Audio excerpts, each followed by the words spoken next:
আগের ভিডিওতে তোমাদেরকে আমি দেখিয়েছিলাম এই গোলাপ ফুলগুলো কীভাবে আমি তৈরি করেছিলাম। তো আজকে সেই গোলাপ ফুলগুলো দিয়েই আমি একটা বুকে তৈরি করব। তাই প্রথমে ভাবলাম গোলাপ ফুলগুলোকে আরেকটু সুন্দর দেখানোর জন্য তাতে একটু অভ্র সেট করতে হবে বা অভ্র লাগাতে হবে।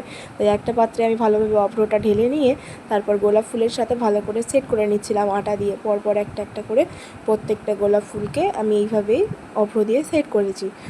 তো কাজটা করতে আমার বেশ ভালোই লাগছিলো। আমি ফার্স্ট টাইম এরকমভাবে একটা বুকে তৈরি করব, যেটা আমার অনেক দিনেরই ইচ্ছা ছিল যে কেমন হবে আমি নিজেও জানি না। তো তাই যাই হোক, গোলাপ ফুলের সাথে অভ্রটাকে ভালোভাবে সেট করে আমি গোলাপ ফুলটাকে একটা রাউন্ড শেপে ভালো করে সবকটা গোলাপ ফুল একসাথে বসিয়ে নিয়েছিলাম এই শোলাটার মধ্যে।